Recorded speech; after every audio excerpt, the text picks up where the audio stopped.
Okay. అయితే ఈరోజు మనం నెక్స్ట్ చదవాల్సింది మీకు కాస్త ఇంట్రొడక్షన్ ఇస్తాను మామూలుగా. ఇవి మనం చాలా 1, 2, 3 సార్లు మనం చెప్పిన టాపిక్సే చెప్పుకున్నాం చాలా వరకు.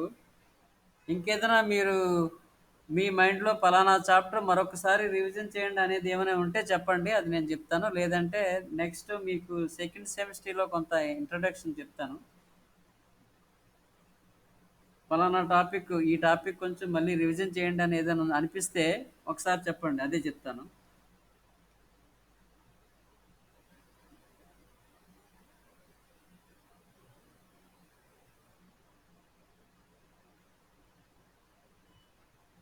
ఏదైనా చెప్పాలని ఉందా మీకు? అదే వినాలని ఉందా ఇంకేదైనా ఇప్పుడు మన సిలబస్‌లో? ఏవో కొన్ని డౌట్స్ ఏమైనా ఉంటే అవి అడగండి.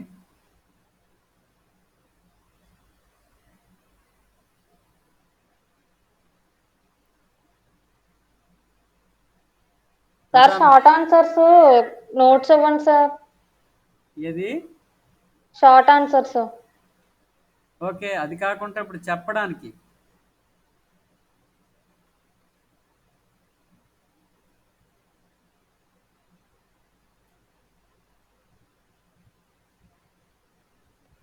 చెప్పడానికి ఏమైనా మీకు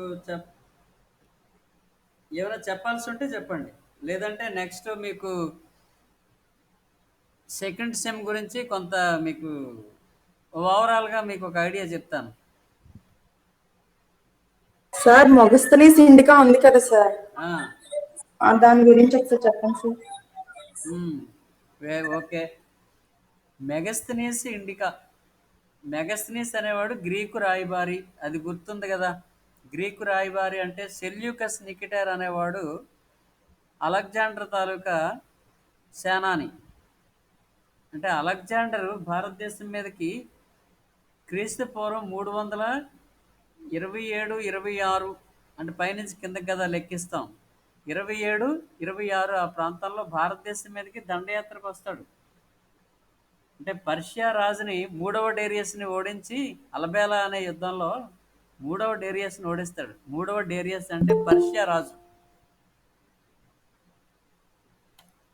పర్షియా రాజు అయినటువంటి మూడవ డేరియస్ని అలబేలా అనే యుద్ధంలో ఓడించి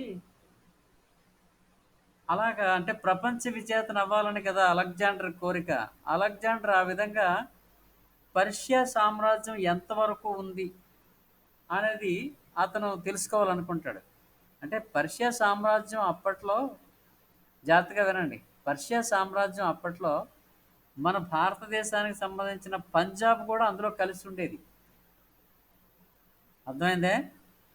మాసిడోనియా రాజు అయినటువంటి అలెగ్జాండర్ ప్రపంచ విజేత కాదలిచి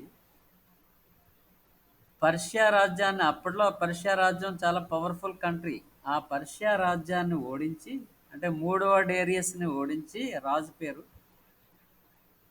ఆ తర్వాత ఈ పర్షియా సామ్రాజ్యం ఎంతవరకు విస్తరించి ఉందో చూద్దామని చెప్పి వస్తే భారతదేశంలో పంజాబ్ ప్రాంతం కూడా అందులో కలిసి ఉంది. సో ఇంతవరకు వచ్చిన తర్వాత ఇక్కడ భారతదేశాన్ని నందరాజులు పరిపాలిస్తున్నారని తెలిసింది. నందరాజుల్లో మహాపద్మనందుడు గొప్పవాడు. నందరాజుల్లో గొప్పవాడు మహాపద్మనందుడు. కొన్ని ఈ పాయింట్స్ కూడా రాసుకోండి. మాసిడోనియా రాజు, ఫిలిప్ కుమారుడు అలెగ్జాండర్, అలెగ్జాండర్ అరిస్టాటిల్ శిష్యుడు.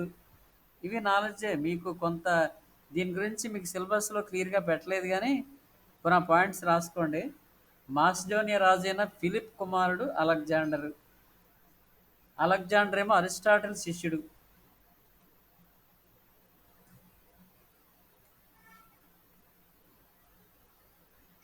అలెగ్జాండర్ అరిస్టాటిల్ శిష్యుడు.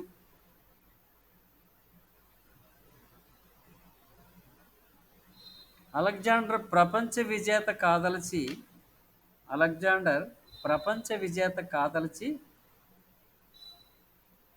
ఒక్కొక్క రాజ్యాన్ని ఆక్రమించుకుంటూ పర్షియా రాజైనటువంటి మూడవ డేరియస్ని పర్షియా రాజైన పర్షియా అంటే ఇప్పుడు ప్రజెంట్ ఇరాన్, ప్రస్తుత ఇరాన్ దేశాన్ని అప్పుడు పర్షియా అనేవాళ్ళు. పర్షియా అంటే ప్రజెంట్ ఇరాన్ దేశం.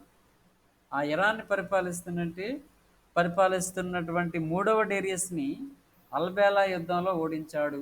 అదో పాయింట్ రాసుకోండి.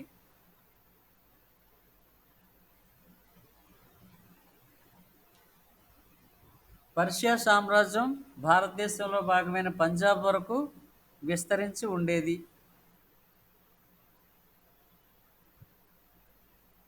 పంజాబ్ వరకు విస్తరించి ఉండేది. సో ఆ విధంగా అప్పటికి అలెగ్జాండర్కి సమకాలికుడు, అంటే ఆ టైంకి ఇక్కడ ఇండియాని పరిపాలిస్తున్నవాడు మహాపద్మనందుడు.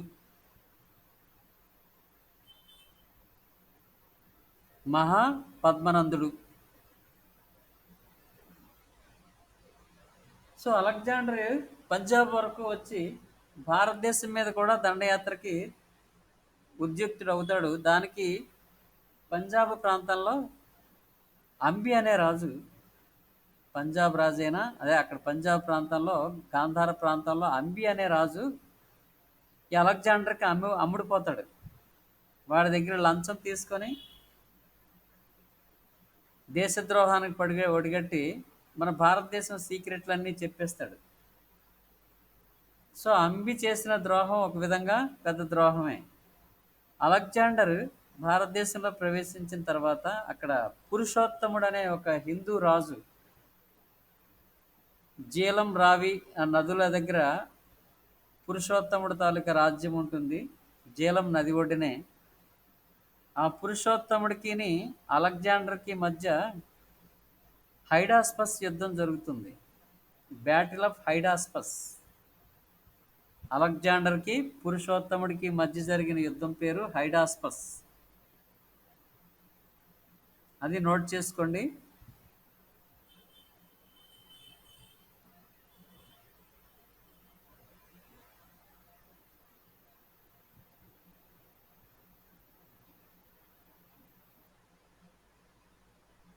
అలెగ్జాండర్కి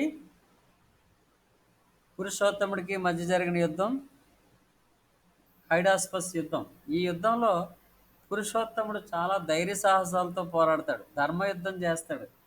ఒకానొక సందర్భంలో అలెగ్జాండర్ ఓడిపోయిన సందర్భంలో కూడా అతను ప్రాణాపాయం వచ్చినప్పుడు శత్రువులను ఓడించడమే తప్ప చంపడం జాయం కాదు, ధర్మం కాదని, శత్రువుని ఓడించడమే తప్ప చంపడం ధర్మం కాదని ధర్మయుద్ధాన్ని ఆచరిస్తాడు పురుషోత్తముడు. అయితే ఏమైతే చివరికి పురుషోత్తముడు ఓడిపోతాడు అలెగ్జాండర్ చేతిలో. అయితే ఇతని ధైర్య సాహసాలకు మెచ్చి, అంటే పురుషోత్తముడు తాలూకా ధైర్య సాహసాలకు మెచ్చి అలెగ్జాండర్ అతని రాజ్యాన్ని అతను తిరిగి ఇచ్చేస్తాడు. అంటే పురుషోత్తముడు తాలూకా వీరోచిత ధర్మం, అంటే ధర్మయుద్ధాన్ని పాటించడం, అతని ధైర్య సాహసాలకి మెచ్చుకొని ఓడిపోయినప్పటికీ పురుషోత్తముడు రాజ్యాన్ని తిరిగి ఇచ్చేస్తాడు. సో అదొక ముఖ్య సంఘటన. తర్వాత భారతదేశంలోకి ఎంటర్ అవ్వాలంటే అప్పుడు మహాపద్మనందుడు 6 లక్షల సైన్యాన్ని కలిగి ఉన్నాడు, గొప్ప వీరుడు. ముందుకెళ్ళడం అంత మంచిది కాదు, అంత శ్రేయస్కరం కాదు అని కొంతమంది సలహాలు ఇచ్చారు అలెగ్జాండర్కి. లేదా భారతదేశాన్ని జయించాలని ఇంకా ముందుకు రాబోతాడు. అయితే కొంతమంది చరిత్రకారులు ఏమంటారు, మామూలుగా కొంతమంది చరిత్రకారులు ఏమంటారంటే అలెగ్జాండరు ఇక్కడ 6 లక్షల మంది సైన్యాన్ని చూసి ముందుకెళ్ళడం అంత మంచిది కాదని భయపడి వెళ్ళిపోయాడని కొంతమంది అంటారు. కానీ కొంతమంది ఎక్కువ మంది చరిత్రకారులు ఏమంటారంటే అప్పటికే సుదీర్ఘ కాలం పాటు యుద్ధాలు చేసుకుంటూ వస్తున్నటువంటి సైన్యం హోమ్ సిక్ అయిపోతారని. హోమ్ సిక్ అంటే ఇంటి మీద గాలి మల్లడం, అంటే ఇంటి దగ్గర భార్య పిల్లల మీద బెంగ పెట్టుకోవడం, దాన్ని హోమ్ సిక్ అంటాం. చాలామంది సైనికులు, సేనా నాయకులు హోమ్ సిక్ అయిపోవడం వల్ల ముందుకు రావడానికి అంతగా ఇంట్రెస్ట్ చూపలేదని, అందువల్ల అలెగ్జాండర్ తిరిగి వెళ్ళిపోయాడని చెప్తారు. అంటే మరి భారతదేశం మీదకి రాకుండా, దండయాత్రకు రాకుండా అక్కడ వాయువ్య ప్రాంతంలోనే కొన్ని ప్రాంతాలు, కొంతమంది చిన్న చిన్న రాజ్యాలు జయించేసి ఇంకా పాటలీపుత్రం వరకు రావడానికి అతనికి మరి సైన్యం కూడా సహకరించలేదని ఆ కొన్ని ప్రాంతాలకే పరిమితం అయిపోయి, అంటే వాయువ్య ప్రాంతంలో ఈ కాబూలు కాందహారు హెరాత్ ఈ ప్రాంతాలను జయించాడు. ఆ తర్వాత ఇక ముందుకు రావడానికి మరి ఇంకా అతనికి ఇది లేదు, సైన్యం సహకరించలేదని వెనక్కి వెళ్ళిపోయాడు. అయితే వెనక్కి వెళ్ళిపోతూ ఏ బాబిలోనియన్ వద్ద బాబిలోనియా, ఈ సుమేరియా నాగరికతలోనే ఒక నగరం బాబిలోనియా. సుమేరియన్ నాగరికతలో ఒక భాగం, అది ఒక నగరం బాబిలోనియా. ఆ బాబిలోనియాలో క్రీస్తు పూర్వం 323లో చనిపోతాడు. ఇంకా ఇంటికి చేరుకోకముందే అలెగ్జాండర్ చచ్చిపోతాడు. 323 బీసీ. రాసుకోండి అది. అలెగ్జాండర్ మరణం క్రీస్తు పూర్వం 323 బాబిలోనియాలో.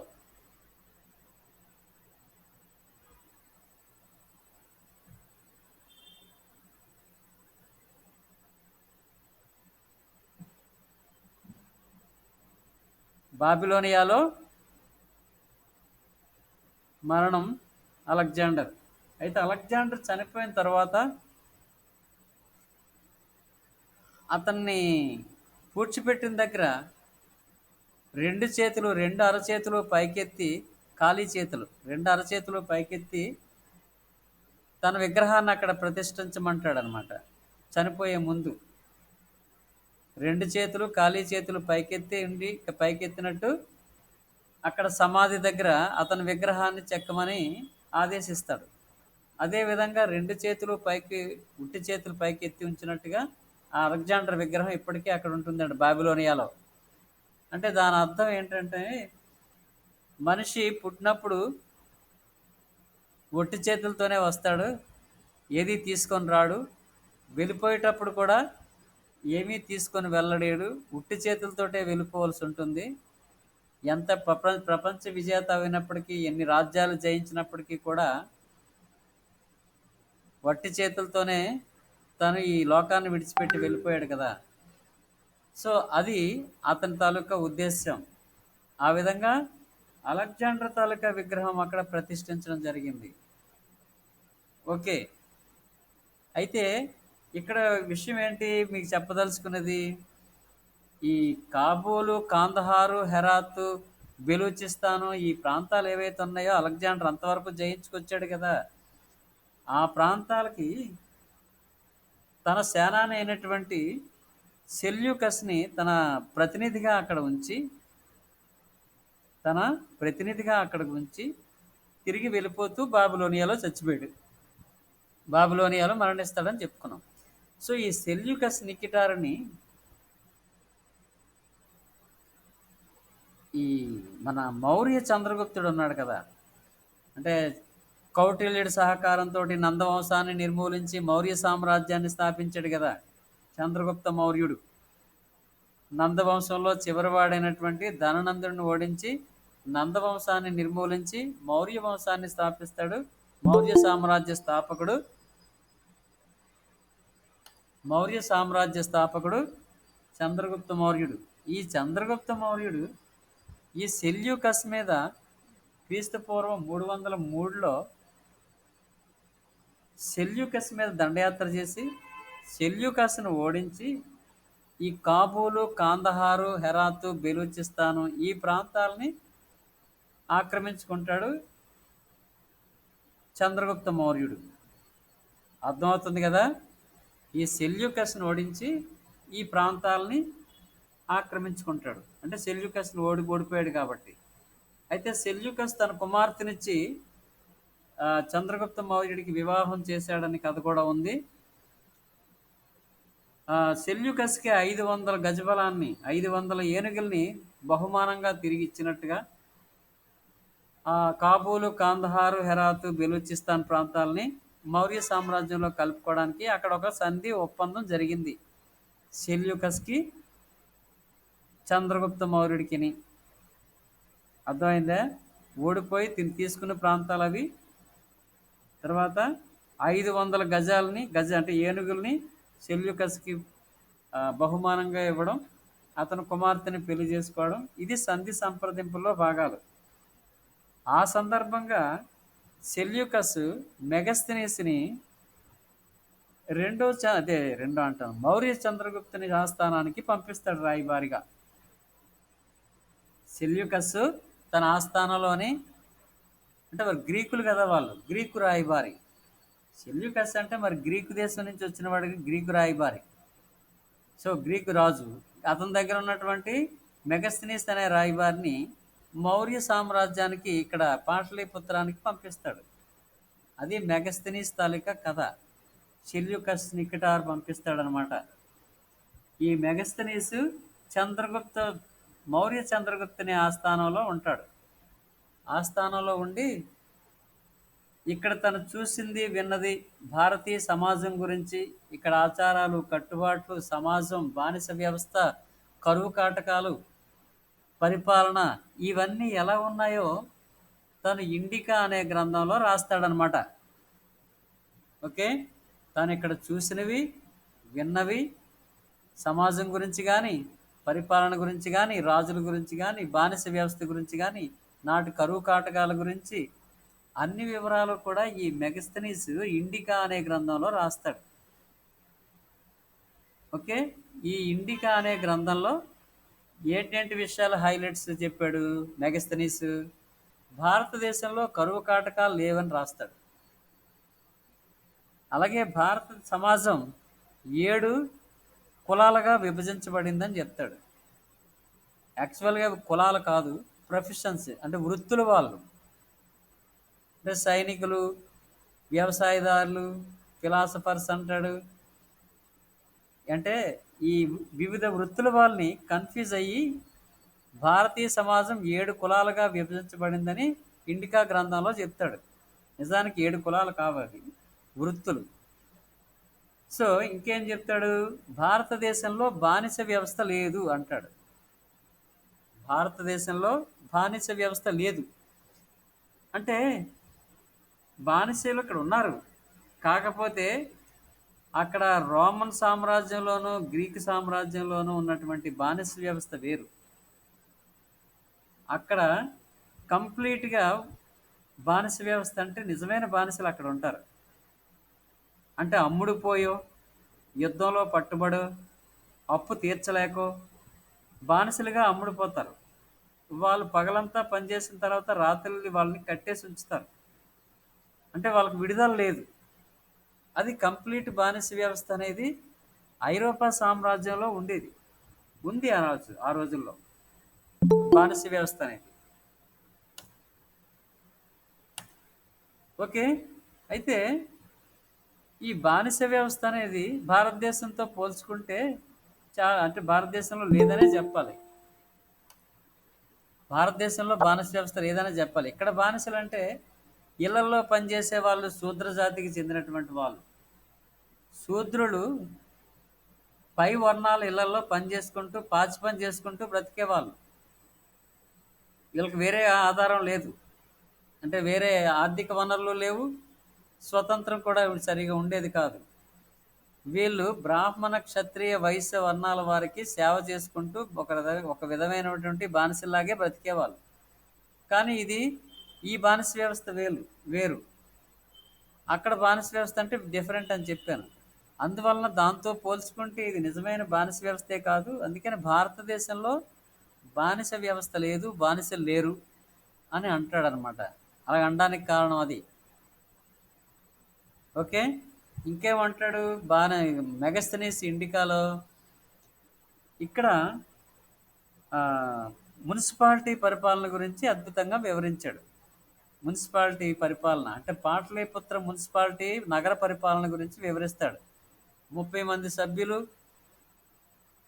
6 కమిటీలు, అంటే 6×5 30, ఒక్కొక్క కమిటీలో 5గురు ఉంటారని, ఈ కమిటీలు ఒక్కొక్క శాఖను నిర్వహిస్తుందని వివరిస్తాడు. మీకు నోట్స్లో కూడా చెప్పాను అది.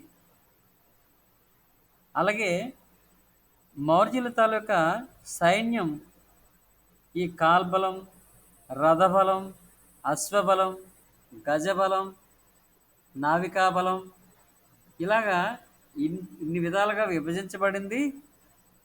వీటికన్నిటికీ కూడా అన్ని ఎక్విప్మెంట్ సమకూర్చడానికి రవాణాకు సంబంధించినటువంటి సెపరేట్ శాఖ కూడా ఉండేది. అని ఈ ఆర్మీ దాని స్ట్రక్చర్ గురించి, నిర్మాణం గురించి, సైనిక నిర్మాణం గురించి ఈ మెగస్తనీస్ ఇండికాలో తెలియజేస్తాడు. అర్థమైందా? ఈ విధంగా మెగస్తనీస్ ఇండికాలో ఇన్ని విషయాలు చెప్పాడు. మరి ఆ విషయాలు మీరు ఏది ఇచ్చినా అదే రాయొచ్చు. మెగస్తనీస్ అన్నా ఇండికా అన్నా ఏ విధంగా అడిగినా షార్ట్ నోటు సింపుల్గా మీరు అలా రాసుకుంటూ వెళ్ళిపోవచ్చు. ఓకే, నెక్స్ట్ ఇంకెవరి గురించి?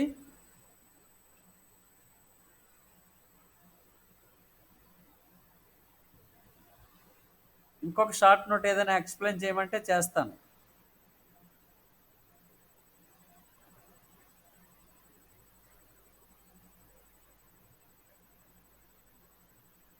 Okay, any one of you? Sir ఆర్యవర్తనం అంటే ఏంటి సార్? ఏంటి? ఆర్యవర్తనము సరే, క్లారిటీగా వినపడలేదమ్మా. ఆర్యవర్తనము సార్. ఆర్యావర్తమా? ఆ, ఆర్యావర్తం అంటే ఏంటినే? అవును సార్. దాని మీనింగ్ ఏంటి సార్ తిరిగినది? ఎక్కడొచ్చింది నీకు అది? హిస్టరీలో ఉంది సార్. ఇప్పుడు చదువుతుంటే అక్కడ పదం ఉంది. ఓ, ఆర్యావర్త విజయాలనే. అవును సార్. అంటే ఏంటి సార్ దాని మీనింగ్? ఆర్యావర్త విజయాలు అంటే ఆర్యులు భారతదేశానికి మధ్య ఆసియా నుంచి వలస వచ్చిన వాళ్ళే కదా. వలస వచ్చినటువంటి ఆ ఆర్యులు మొట్టమొదట ఈ సింధు నది, దాని 5 ఉపనదులు, ఐదు ఉపనదులు అంటే ఇవే సట్లజ్, బియాస్, రావి ఉన్నాయి కదా.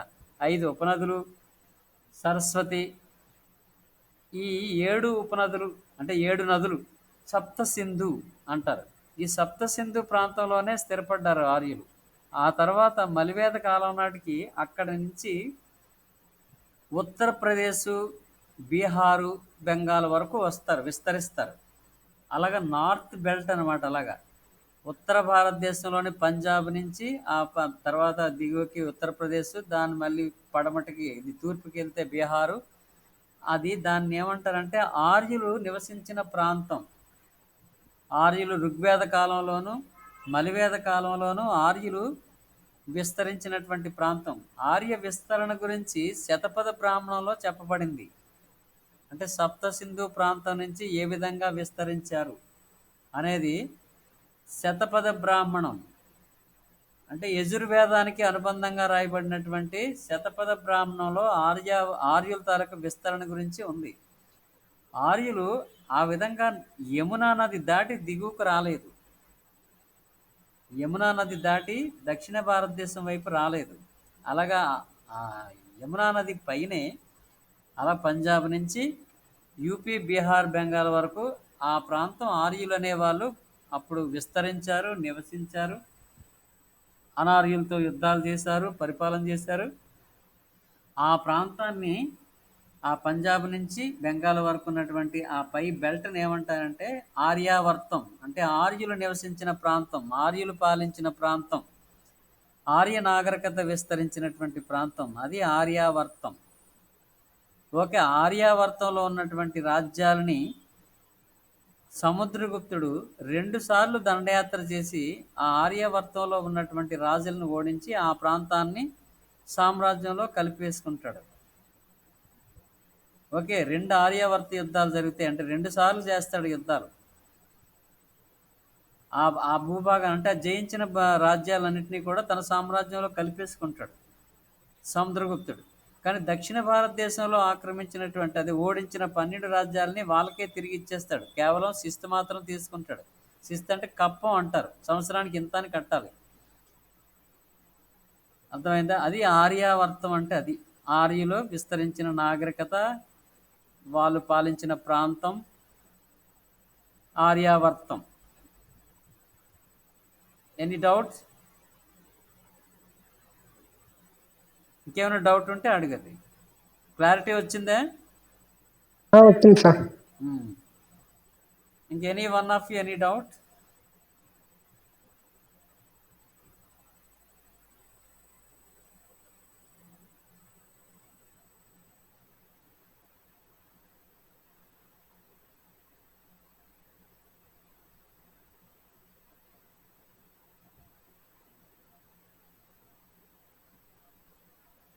అక్క అడగాలి. Sivalakshmi, any doubt? ఏం లేదు సార్. నీకు అన్నీ అర్థమైపోయా? అర్థమయ్యాయి సార్. ఇంకెవరు మిగతా వాళ్ళు? మీరు చదివేటప్పుడు మీరు చదివితే కొన్ని వస్తాయి డౌట్స్. అలా ఇది ఎవరు ఇతను ఈ మధ్యలో ఆ, ఈ ఈ పాఠంలో ఈ సందర్భంలో ఈ వ్యక్తి పేరు వచ్చింది, ఆ వ్యక్తి ఎవరు అంటే మీకు రెఫరెన్స్ నేను ఏదైనా చెప్తాను మామూలుగా.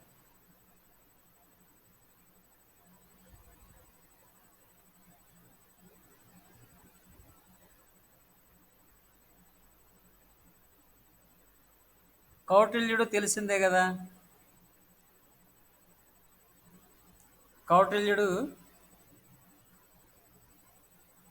కౌటిల్యుడి గురించి ఏమైనా డౌట్ ఉందా? అర్థశాస్త్ర రచన చేసిన వాడు.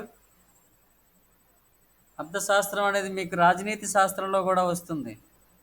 కౌటిల్యుడి తాలూకా రాజ్య సిద్ధాంతంలో రాజ్యం ఎలా ఏర్పడిందనే దాని మీద కౌటిల్యుడి తాలూకా సిద్ధాంతం కూడా ఉంటుంది రాజనీతి శాస్త్రం. అంటే అర్థశాస్త్రం అంటే కేవలం ఆర్థిక విషయాలే కాకుండా రాజనీతి విషయాలు కూడా చెప్తాడు కౌటిల్యుడు. అంటే అర్థశాస్త్రం కదా, ఇది ప్యూర్లీ ఎకనామిక్స్ కాదు, రాజనీతి శాస్త్రం అర్థశాస్త్రం కలగలిపినటువంటిది ఆ అర్థశాస్త్రం కౌటిల్యుడు రాసింది. చాలామంది అర్థశాస్త్రం అనగానే ఇది ఓన్లీ ఎకనామిక్ ఇష్యూసే చర్చిస్తుంది, అంటే వస్తువులు ఉత్పత్తి, అమ్మకం, కొనుగోలు, లాభాలు, నష్టాలు, రెవెన్యూ, ఇటువంటి ఏదో ఈ సిద్ధాంతాలే చెప్తుంది అనుకుంటారు. కానీ అది కాదు. అంటే రాజ్యానికి వనరులు ఏ విధంగా సేకరించాలి, రాజ్య పరిపాలనకి ఎంత ఆదాయం కావాలి, ఏ విధంగా ఆదాయాన్ని సమకూర్చుకోవాలి, ఎలా ఖర్చు పెట్టాలనే దాంతో పాటుగా రాజనీతి గురించి చెప్తాడు. అంటే రాజ్యానికి ఉండవలసిన లక్షణాల గురించి చెప్తాడు, రాజుకు ఉండవలసిన లక్షణాలు చెప్తాడు, పొరుగు రాజ్యాలతో ఎటువంటి సంబంధాలు ఉండాలని చెప్తాడు. One of the neighbours is an enemy అంటాడని చెప్పాను. మండల సిద్ధాంతం, అర్థశాస్త్రంలోని మండల సిద్ధాంతంలో పొరుగునున్నటువంటి నైబర్స్లో ఒకడు కంపల్సరిగా శత్రువు ఉంటాడని చెప్పాను. One of the neighbours is an enemy. పొరుగునున్నటువంటి రాజ్యాల్లో ఒకడు కంపల్సరిగా మనకు శత్రువే ఉంటాడంట. పొరుగు రాజ్యాల్లో ఒక రాజ్యం డెఫినెట్గానే శత్రువు మిత్రుడు అంటాడు. మళ్ళీ అంటే రెండు శత్రు రాజ్యాలు కలిస్తే మిత్రులు అవుతారు. అంటే ఒక వ్యక్తికి ఇద్దరు శత్రువులు ఉన్నారనుకోండి, వాళ్ళిద్దరూ మిత్రులు అవుతారు ఆటోమేటిక్గా ఇతని మీద అటాక్ చేయడానికి. ఎందుకంటే వాళ్ళిద్దరికీ ఇతర శత్రువు కాబట్టి అక్కడ శత్రువు మిత్రుడు అవుతాడు. అది మండల సిద్ధాంతం. అలాగా కౌటిల్యుడు అర్థశాస్త్రం అనేది ఆర్థిక విషయాలు, రాజనీతి విషయాలతో కలగలిసిపోయింది. మౌర్యుల పరిపాలనకు సంబంధించినటువంటి అన్ని అంశాలు అర్థశాస్త్రంలోంచి తీసుకొని చంద్రగుప్త మౌర్యుడు పరిపాలన చేస్తాడు. అర్థశాస్త్రంలో చెప్పినటువంటి ఆదాయ వనరులు అనేకం ఉన్నాయి. గూఢచారి వ్యవస్థ గురించి అద్భుతంగా వివరిస్తాడు. రాజుకి గూఢచారి వ్యవస్థ ఏ విధంగా ఉండాలి. సార్ చంద్రగుప్తుని మంత్రి కూడా కౌటిల్యుడు కదా సార్? చాణక్యుడు లేదా కౌటిల్యుడు, ఇంటి పేర్లు ఒకటేలే. చంద్రగుప్త మౌర్యుడికి ప్రధానమంత్రిగా పనిచేసి ఒక గాడిలో పెడతాడు పరిపాలన అంతటినీ కూడా. ఇతనే ప్రధానమంత్రిగా ఉండి పరిపాలనలో సగం ఇంచుమించుగా ఇతనే నెరవేరుస్తాడు. ఏ విధంగా పరిపాలించాలి రాజ్యాన్ని, మంత్రిమండలి ఎలా ఉండాలి, మంత్రులను ఎలా రిక్రూట్ చేసుకోవాలి, సామర్థ్యాన్ని బట్టే వారసత్వాన్ని బట్టే, సామర్థ్యాన్ని బట్టి ఏ కులస్తుడైనా ఏ మతస్థుడైనా మంత్రిగా తీసుకోవాలని చెప్పాడు. అలాగే వివాహ వ్యవస్థ గురించి చెప్తాడు అర్థశాస్త్రంలో. ఎన్ని రకాల వివాహాలు ఉన్నాయి, ఎన్ని రకాల వివాహాలు చట్టసమ్మతం, ఏవి చట్టసమ్మతం కావు, ఆ విషయాలు కూడా వివరిస్తాడు. అర్థశాస్త్రంలో అన్ని విషయాలు టచ్ చేస్తాడు కౌటిల్యుడు. మెగస్తనీసు అది మౌర్య సామ్రాజ్యానికి సంబంధించినటువంటి వీళ్ళిద్దరూ కూడా అతని కొలువులో ఉన్న గ్రీకు రాయబారి మెగస్తనీసు, పరిపాలనలో సహకరించినట్టు ప్రధానమంత్రిగా వ్యవహరించి పరిపాలన చక్కదిద్ది ఆ గొప్ప పరిపాలనా వ్యవస్థకు మూలకారకుడైనటువంటి చాణక్యుడు, అర్థశాస్త్రం, అవి షార్ట్ నోటే. ఏదైనా అదే ఆన్సర్ రాస్తాం. ఇక మౌర్యులకు సంబంధించి షార్ట్ నోట్లో అశోకుడి ధర్మ విధానం, అది షార్ట్ నోటే. పరిపాలన గురించి అయినప్పుడు రాస్తాం. అది మౌర్యుల పరిపాలన గురించి అయినప్పుడు అదొక సైడ్ హెడ్డింగ్గా రాస్తాం. లేదు అంటే విడిగా 5 మార్క్స్ రాస్తాం. చంద్రగుప్త మౌర్యుడు, ఇది షార్ట్గా అడుగుతాడు. మామూలుగా అడిగితే చాలా ఈజీ. చాణక్యుడి సహకారంతో నందవంశాన్ని నిర్మూలించి రాజ్యాన్ని స్థాపించాడు. క్రీస్తుపూర్వం 321 అంటారు. తర్వాత సెల్యూకస్ నికిటార్ని ఓడించేసి అక్కడ కాబూల్, కాందహార, బెలూచిస్తాన్, హెరాత్ను ఆక్రమించాడు అని చెప్తారు. విశాలమైన సామ్రాజ్యాన్ని స్థాపించాడని చెప్తారు. కౌటిల్యుల సహకారంతో గొప్ప పరిపాలనా వ్యవస్థను ప్రవేశపెడతాడు. లాస్ట్లో సింహాసనాన్ని త్యజిస్తాడని, జైన మతాన్ని స్వీకరించాడని, సల్లేఖన వ్రతాన్ని అవలంబించాడని, సల్లేఖన వ్రతం ద్వారాగా మోక్షాన్ని పొందాడని, ప్రాణాలు విడిచినట్టుగా. ఇది మనకు తెలిసిన పాయింట్స్, చాలాసార్లు డిస్కస్ చేసిన పాయింట్స్, అవి అలా వచ్చేస్తాయి యాజ్ ఇట్ ఈస్గా. ఓకే, ఇంకేంటి, ఇంకేదైనా?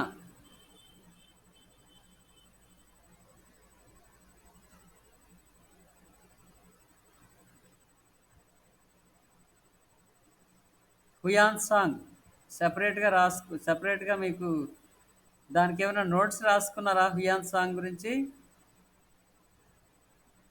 రాయలేదు సార్. ఓకే.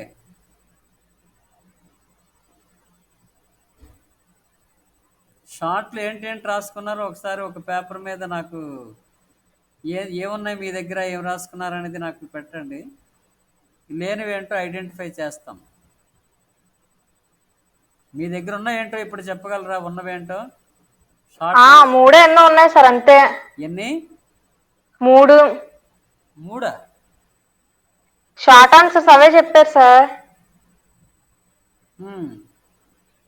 అశోకుని ధర్మ విధానము, సింధు కాలం నాటి ప్రజలది లిపిన మతము చెప్పారు సార్. మిగతావి చెప్పుకోవాల్సి ఉందా? మిగిలినవి ఏవి చెప్పలేదు సార్.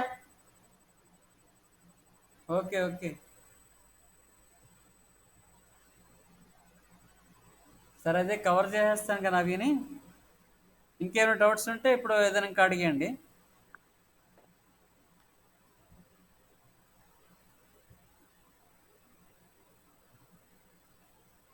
ఆర్యుల సభా సమితి గురించి కానీ,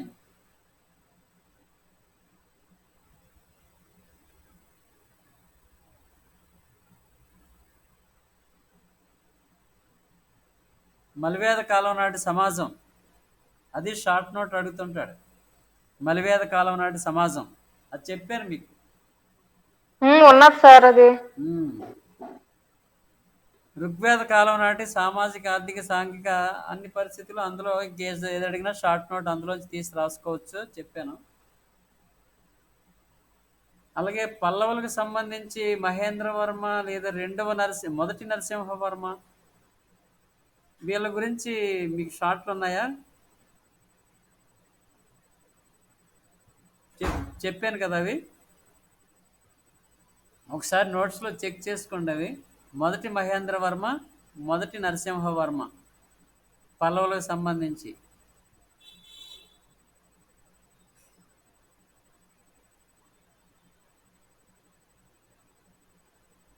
సంగమ సాహిత్యం కూడా చెప్పాను, మీరు రాసుకున్నారు.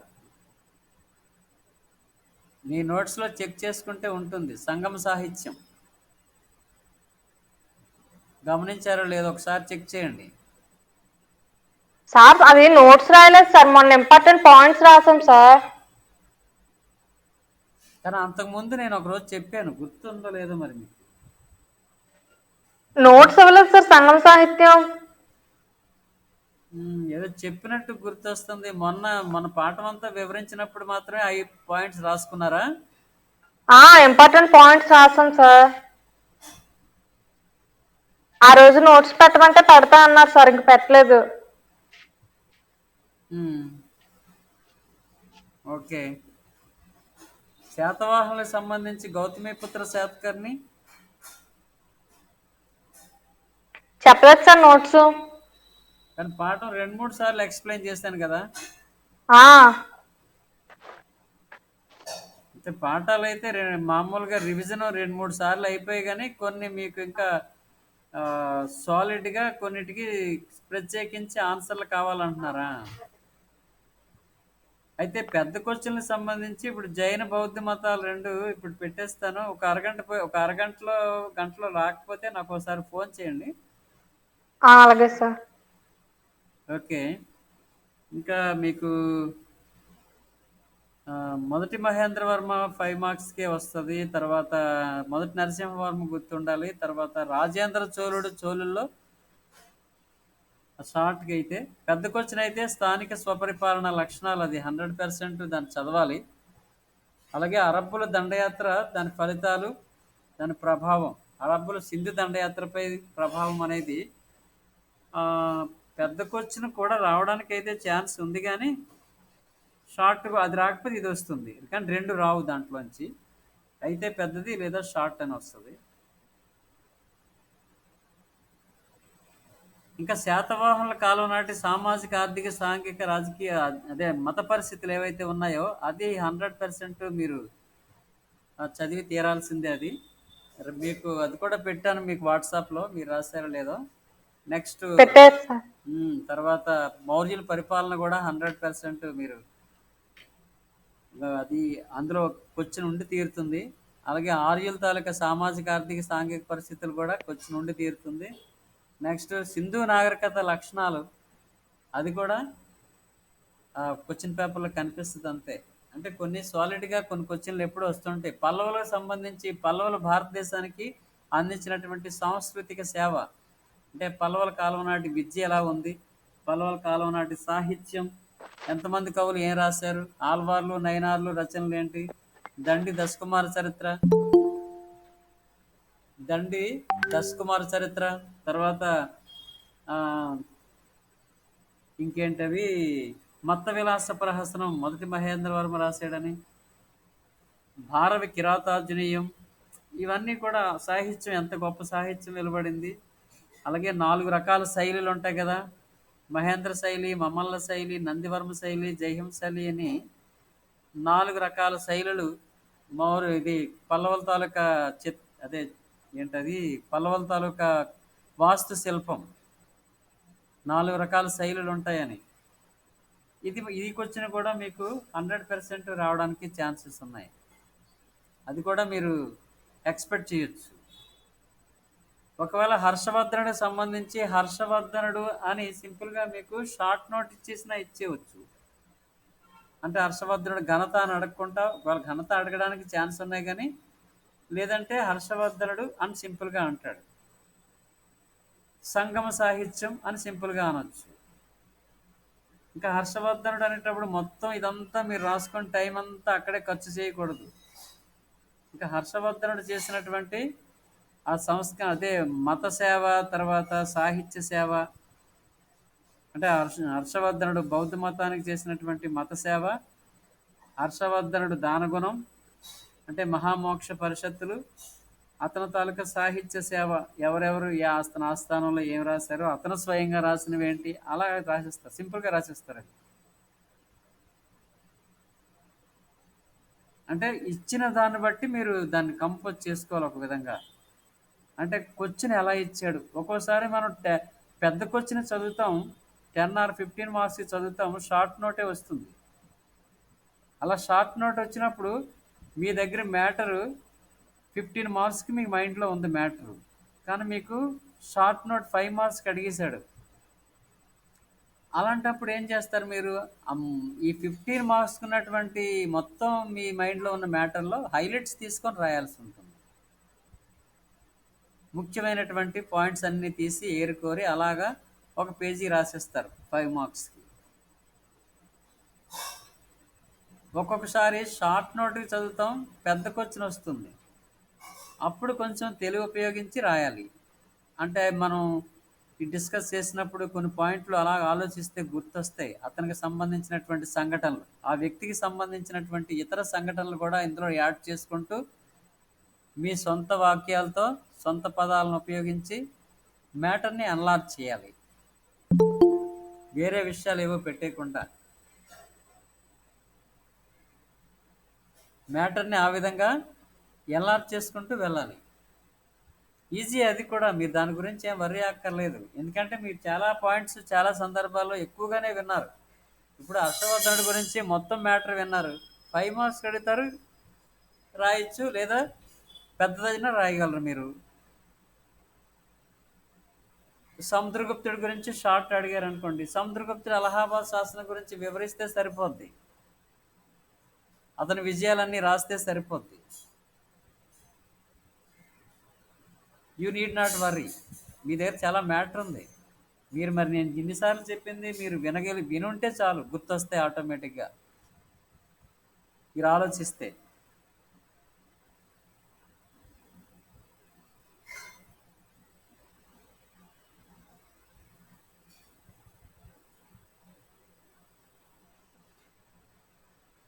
ఓకే, మళ్ళీ రేపు క్లాస్లో మరింత డిస్కస్ చేద్దాం. మామూలుగా మీకు ఈ లోపలే ఏవో పెట్టమన్నారు కదా, కొన్ని మీకు వాట్సాప్ గ్రూప్లో పెడతాను. Okay, thank you. రేపు క్లాస్లో మళ్ళీ కలుద్దాం.